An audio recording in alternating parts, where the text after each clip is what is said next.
Burmese pythons took over the Everglades. No predators, no competition, nothing. Raccoons dropped 99%. Marsh rabbits disappeared entirely. Scientists couldn't even name a single native animal that looked at a Burmese python and saw food instead of a threat. For 30 years, the python was untouchable. Then something changed. A 25-pound bobcat decapitated a 52-pound python and buried the head. Vultures found a nest and destroyed every single egg before the female got back. A venomous swamp snake ate a juvenile python, then ate another one the following year. And researchers tracking pythons with radio transmitters started losing signal on snakes that were last seen alive and healthy. Something in the Everglades is eating them. This is not a story about humans winning. The removal programs haven't cracked it. The python population is still in the tens of thousands. This is a story about the swamp itself starting to fight back, slowly, without a plan, through the same brutal process that built every predator-prey relationship that has ever existed. And the animals doing the fighting are ones nobody put on any python predator list when this invasion began. The Burmese python is one of the largest snakes on Earth. Adults regularly exceed 15 feet. Large females push past 18 feet and weigh over 200 pounds. They kill by constriction, wrapping their body around prey and tightening with every exhale until the heart stops. They can survive 6 months without eating, which means drought, prey collapse, and seasonal change barely register as challenges. They are built for permanence in a way that few invasive species ever achieve, and the Everglades gave them everything they needed to demonstrate it. In Southeast Asia, natural predators and competitors keep their numbers in check. In Florida, they arrived with none of that. The subtropical Everglades was warm enough, wet enough, and full enough of prey that the snakes barely noticed they had left Asia.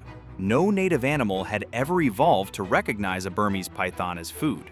No predator had any instinct or experience for how to approach one, when to attack, or how to avoid being coiled by something that can squeeze the blood out of a deer. There was simply no template for it in the Everglades food web, because nothing like the Burmese python had ever been there before. No native prey had learned to avoid them. No native predator had learned to pursue them.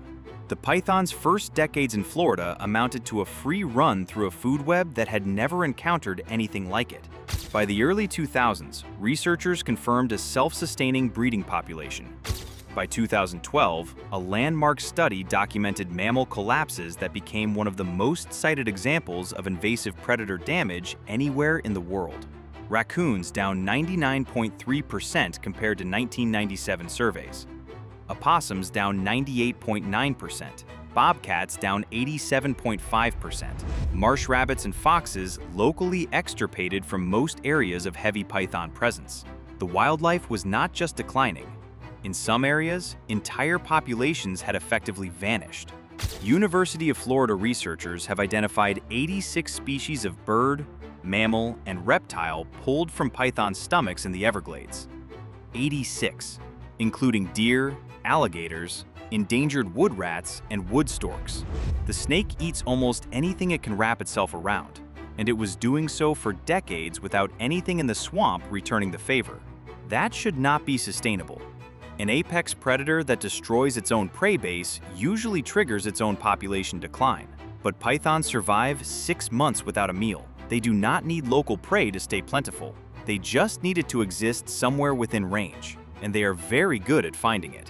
For a long time, this felt like a problem with no biological answer. Then, a bobcat in the western Everglades found a radio-tagged python named Loki, and things started to get interesting.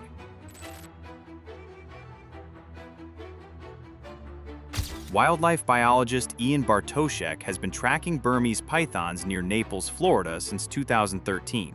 His team at the Conservancy of Southwest Florida fits male pythons with radio transmitters and uses them as scouts. During breeding season, the males search for females. The team follows the signal straight to the females, who can be carrying up to 100 eggs. Remove the female, eliminate the clutch. Repeat. It works. Since 2013, the Conservancy has removed more than 20 tons of pythons from a 200 square mile section of Collier County alone. That is 40,000 pounds of snake from an area less than 3% the size of the greater Everglades ecosystem. The program has also prevented more than 20,000 eggs from hatching in that zone. In December 2022, Bartoszek was tracking one of his best scouts, a 13-foot, 52-pound male they had named Loki, who had been in the program for 6 years and led the team to dozens of reproductive females. They followed his transmitter signal through the western Everglades near Naples and found him in a pile of debris on the ground, dead and missing his head. The neck had been chewed through cleanly. The head was buried nearby under pine needles. Bartoszek recognized feline caching behavior immediately. Cats bury food to return to it. He called in David Schindel, a wildcat expert from the U.S. Fish and Wildlife Service. Schindel set up a trail camera at the site and left. The next morning, the footage came through. An adult bobcat walked back into frame, sniffed the air, and settled in to finish its meal. A 25-pound cat had killed, decapitated, and cached a snake more than twice its weight. A cold snap earlier that week had likely slowed Loki down, leaving the cold-blooded snake sluggish and far from the warm burrow where he would normally shelter. The bobcat found him exposed and did what cats do when they find something that cannot defend itself. Bartoszek described it directly to Smithsonian Magazine.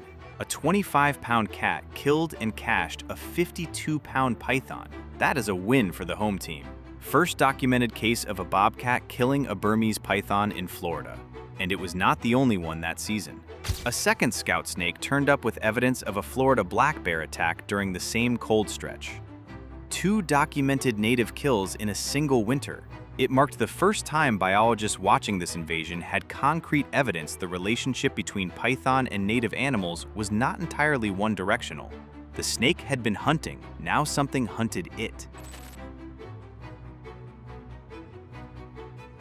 Before Loki was decapitated, something had already been caught on camera at a different location that USGS researchers described as completely unexpected. The team had a trail camera on an active python nest in the Big Cypress National Preserve. A tagged female was coiled around her eggs, generating heat through muscular contractions to keep the clutch warm. Scientists call this shivering thermogenesis. It is unusual for a cold-blooded reptile, essentially running the body like a furnace for 2 months to incubate the eggs. The female stays on the nest through the entire incubation period, rarely leaving and defending the clutch if anything approaches. One night, she left briefly. A bobcat found the nest. The trail camera captured what happened next across multiple visits. The cat came back repeatedly and destroyed 42 eggs before the female returned. When the python came back and found the bobcat still there, both animals held their ground. The bobcat swiped at the snake. The python struck back. The confrontation continued long enough that researchers reviewing the footage were struck by the fact that a predator the size of a large house cat stood its ground against an animal that can weigh over 100 pounds and kill a deer. Neither animal backed down quickly. Researchers eventually intervened and removed the python. The bobcat was filmed returning to check the nest site the following day, even after the snake was gone, behavior that suggested it had cataloged that location as worth revisiting on its own. USGS lead researcher Andrea Curillo described the moment to the New York Times. "We were completely floored. We had no idea that the nests of these snakes were being depredated. This is the first documentation of any animal in Florida preying on python eggs, and the first evidence of antagonistic interactions at a python nest." Published in Ecology and Evolution in 2022, the paper called it a novel intra-guild predation event. A native predator was eating the offspring of the invader that had been dismantling its food supply for years. Wildlife ecologist Matthias Tobler of the San Diego Zoo Wildlife Alliance noted that egg hunting in bobcats is a learned behavior. Once individuals discover that python nests contain eggs worth raiding, they return. Through survival advantage over time, the behavior extends to more individuals. The bobcat did not need to win the confrontation with the adult female to win at the nest level. It just needed to find the nest first and be willing to come back. Subscribe to Project Atlas, because what comes next involves vultures, a venomous pit viper, and a snake that eats other snakes whole. The bobcat was just the beginning. Here is where this stops feeling like 2 isolated incidents and starts feeling like something systematic. In May 2023, a University of Florida team was tracking a tagged female python through the Francis S. Taylor Wildlife Management Area in Broward County. They returned to her nest on June 6th. The python was absent. At least 4 vultures were circling the site, actively feeding on the eggs. The grass covering the nest had been pulled back. Researchers documented 17 eggs. 3 had been dragged out and reduced to shell fragments. The remaining 14 were punctured, contents either exposed or completely missing. Every egg in the clutch was destroyed in one visit by birds that nobody had ever listed as python predators. Published in the journal Reptiles and Amphibians in 2024, the study confirmed this as the first documented case of a native bird species destroying a Burmese python nest in Florida. A female python can lay up to 100 eggs per season. 4 vultures eliminated an entire year of one snake's reproduction in a single afternoon, without any resistance, because the female was not there to defend the clutch. But that is not where it stops. Scientists from Zoo Miami published findings of adult Florida cottonmouth snakes eating juvenile Burmese pythons. 2 confirmed, radiograph-verified cases, 2020 in Picayune Strand State Forest, 2021 in Big Cypress National Preserve. A radiograph of the cottonmouth showed a radio-tagged python inside it, identifiable by the transmitter on the imaging scan. A venomous native pit viper, one of the most aggressive ambush predators in North American wetlands, was hunting and eating the invader in the water the python considered home territory. The cottonmouth is typically under 5 feet long. It was eating a juvenile python without apparent difficulty. The Gulf Coast indigo snake, the longest native snake in the United States and immune to venom, has been documented eating hatchling pythons in the Everglades. It pins them by the neck, blocks the airway, and swallows them whole. A Florida kingsnake has also been documented consuming a juvenile python. In a USGS published field observation, native predators are not avoiding the python, they are probing it. Each rated nest and documented kill represents an animal that found a new food source and did not turn away. Bobcats at nests, vultures at unguarded clutches, cottonmouths ambushing juveniles in the water, indigo snakes and king snakes taking hatchlings on land, alligators taking adults when cold weather closes the size gap. The python has no fully safe life stage in the Florida Everglades anymore. That is a sentence that could not have been written 15 years ago. It can be written now, backed by published research across multiple native species. The population is not collapsing. Scientists who study this are consistent and clear about that, and it matters to say it plainly. The Greater Everglades ecosystem covers more than 7,800 square miles.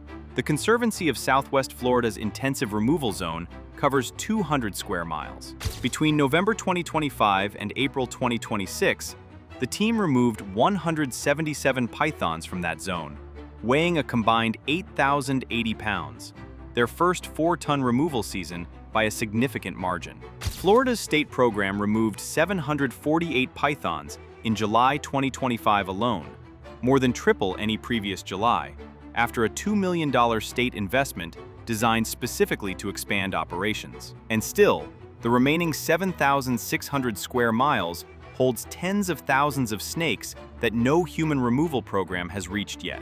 What the native predators are contributing is not adult removal at scale. They are attacking the python's future. Every egg destroyed at a nest is a python that never hatches. Every hatchling killed by a cottonmouth is a future apex predator that never grows past 2 feet. Every juvenile taken by an indigo snake is a python that never reaches the size where almost nothing in the swamp can threaten it. The math is slow, but it accumulates, and it does so across all 7,800 square miles rather than just the managed 200. Human programs remove 20 tons from 200 square miles. This means native predators provide suppression where human programs cannot reach. At nest sites, no scout program finds. In cold snaps, nobody scheduled. Across miles too vast for any removal team. Cold weather is the variable that opens the window for adult predation. Pythons are cold-blooded. When temperatures drop, their movement slows, and their ability to defend themselves drops sharply.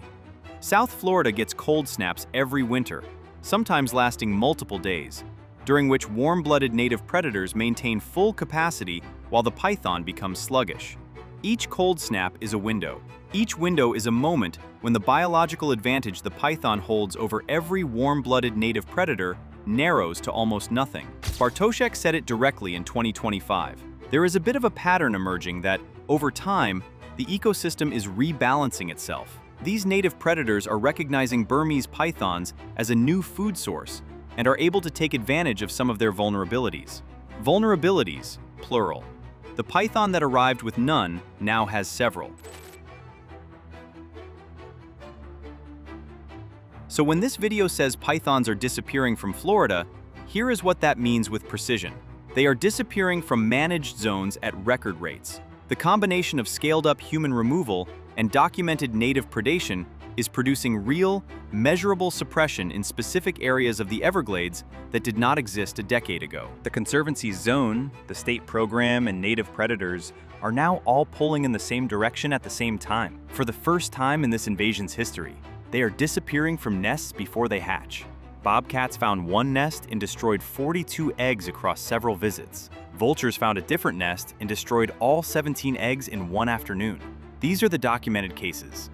Researchers who track nests consistently say the documented cases almost certainly underrepresent what is happening across the full range, because most nests have no cameras and the evidence disappears along with the eggs before anyone arrives. The number of undocumented nest raids is almost certainly larger than the documented ones. They are disappearing from the first 2 years of their lives at rates that have no documented parallel earlier in this invasion. Cottonmouths, indigo snakes, and kingsnakes are all confirmed eating hatchlings and small juveniles. The python hatches at roughly 2 feet long and is prey-sized to a large number of Florida native predators for its first year or more. That window of vulnerability is being exploited consistently and more visibly with each passing field season. And they are disappearing during cold snaps, leaving radio transmitters in the field without snakes attached, killed by animals that researchers sometimes identify and sometimes only infer from evidence left behind. They are not disappearing from the Everglades as a whole. Eradication is not considered achievable with current tools. The habitat is too vast, the snake too hidden, the population too deeply established. But the python that operated for 30 years without a single biological check now operates with several. And the swamp that was silent about the invasion is no longer silent. We called the Burmese python unstoppable, and we were mostly right. We called the Everglades defenseless, and we were wrong. A 25-pound cat decapitated a 52-pound snake and came back the next morning to finish the meal. Vultures cleared a clutch of 17 eggs in one afternoon and left only fragments behind. A cottonmouth swallowed a radio-tagged python in the dark of a Florida swamp in 2020 and did it again the following year in a different preserve. An indigo snake, immune to venom and built for exactly this kind of hunt, found that hatchling pythons were food. And alligators, which have been in these waters since before the first mammals walked on land, have not forgotten what to do with a large reptile that enters their river. We were not wrong about the python being dangerous. We were wrong about how long an ecosystem stays passive when something dangerous moves in without an invitation. Ecosystems do not coordinate their response. They do not develop strategies or hold meetings. They produce variation, reward the variants that survive, and repeat that process at the pace of survival and reproduction. A bobcat that found a python nest and walked away fed is a bobcat that found a python nest again the following season. A cottonmouth that ate a juvenile python survived and reproduced. A vulture that discovered unguarded eggs made the association between that nest location and a meal worth returning for. None of this is a plan. All of it is selection pressure, working at the pace it always works, which is slower than we want and faster than nothing. These are moments where an invasion looks less permanent. The pythons are not gone. The Everglades is not won, but the ecosystem that was being quietly dismantled for 30 years has started to push back in documented, measurable, and accelerating ways, through the biology of the very animals the python was eating. Which moment in this story changed something for you? The bobcat that decapitated a snake twice its weight and buried the head under pine needles? The vultures that stripped an entire nest clean in one afternoon? Or the cottonmouth eating a radio-tagged invader in its own swamp? Drop it below. This story is still being written in real time, by animals that do not know they are making history. The python came in thinking it had no enemies. It turns out, it just had not met them yet.